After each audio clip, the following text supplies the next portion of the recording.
So, my name is John McGreevy. I'm in the Icon and Anthropology program here at UGA.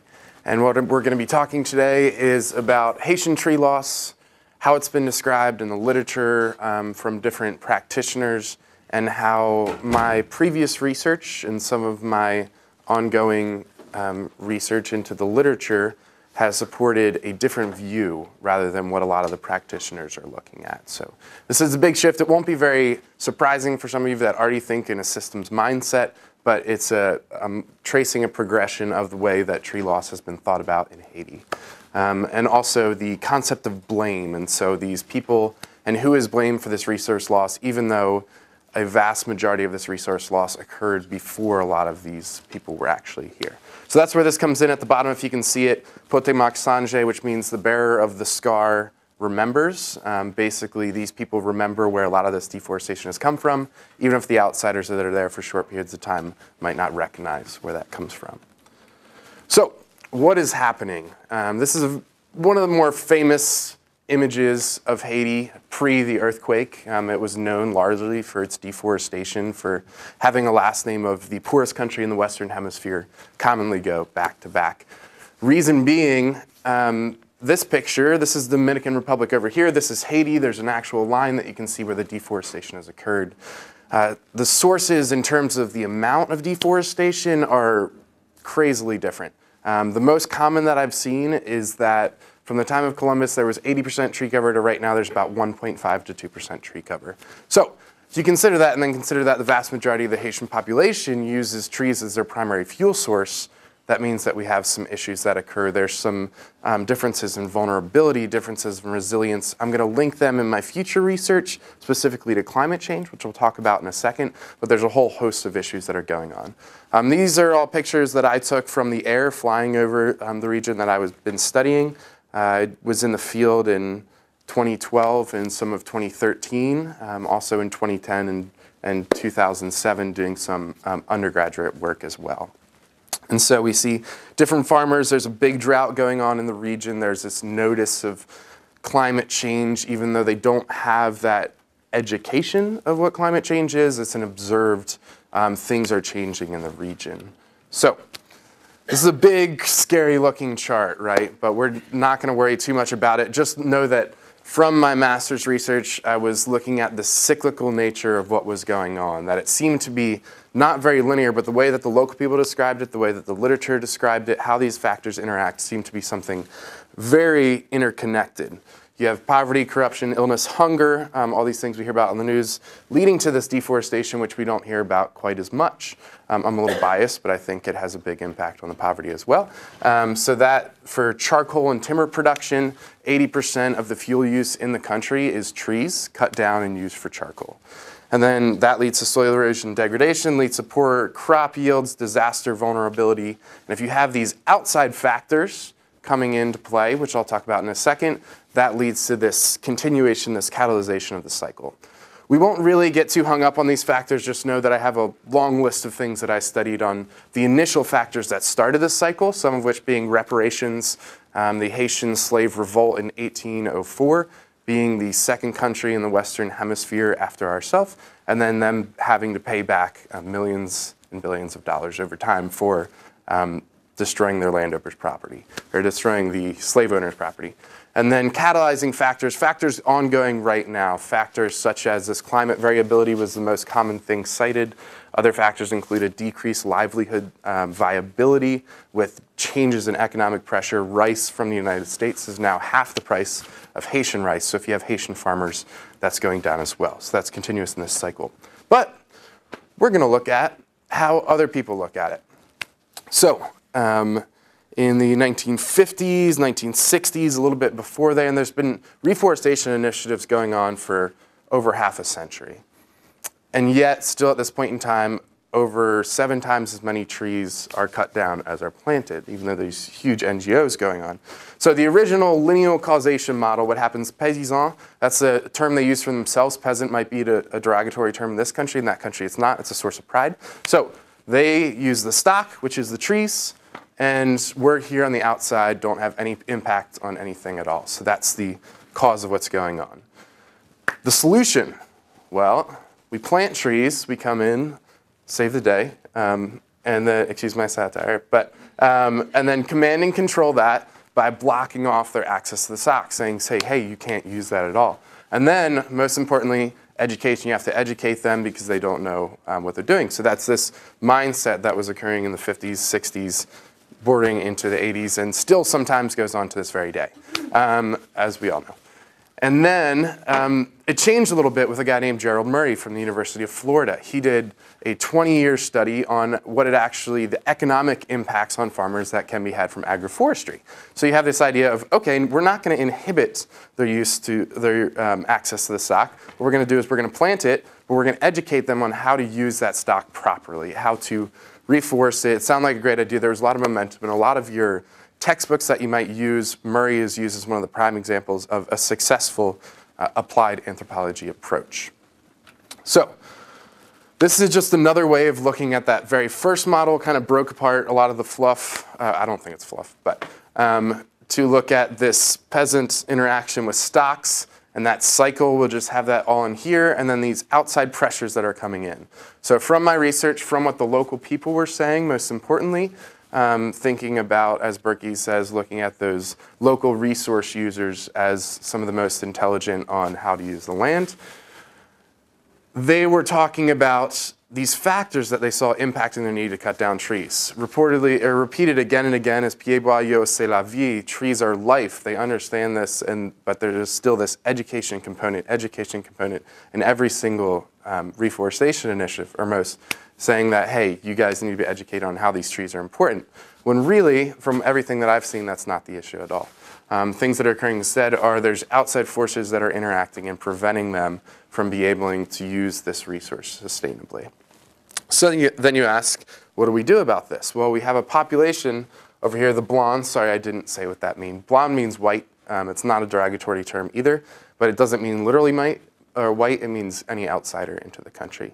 And so instead of being dislocated totally, completely out of the system, we see the blonde moved into the system by having first impacted the initiating factors. These we can go back to now just for a second. A couple of these were the Haitian stock market crash. Has anybody heard of the Haitian stock market crash at all? Anybody heard of pig eradication in the Caribbean? No? See, we don't know much about this, but they know much about these. These are the bearers of the scar.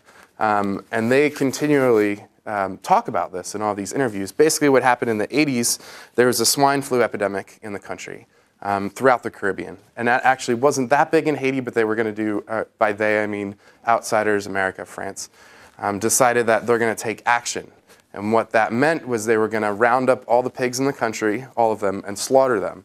So that's millions and millions of pigs. And this was a stock. If you guys work with rural farmers, you might know that livestock or pastoralists, livestock, pigs, things like that, are all part of this sort of unofficial banking system for if something goes wrong, they have this that they can slaughter, they can sell, and then have money. It's a way of buffering themselves, allowing themselves some adaptive capacity, the ability to adapt to change.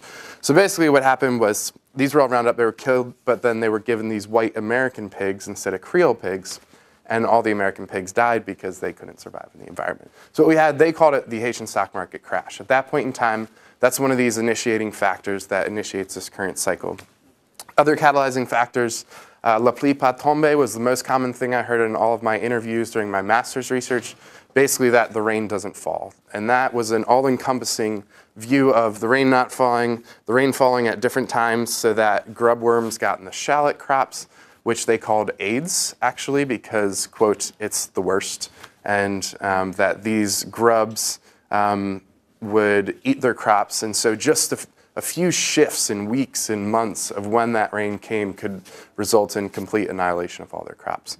So is it really an educational issue? Is it an issue of these catalyzing, initiating factors? I know this is some of my ideas, but I believe it's the latter.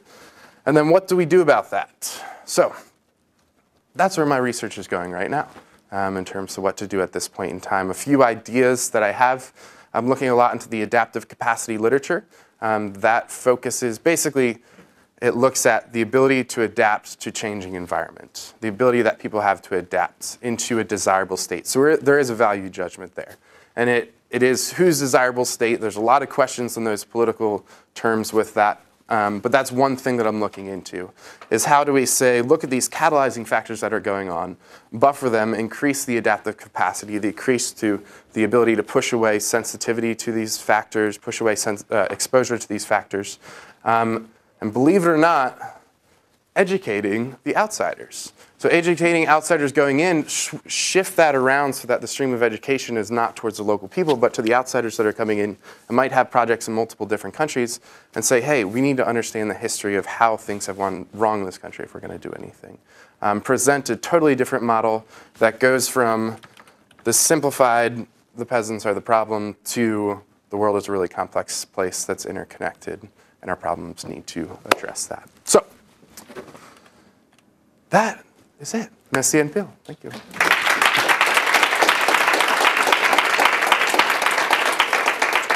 Cool. I think we have like 4 minutes.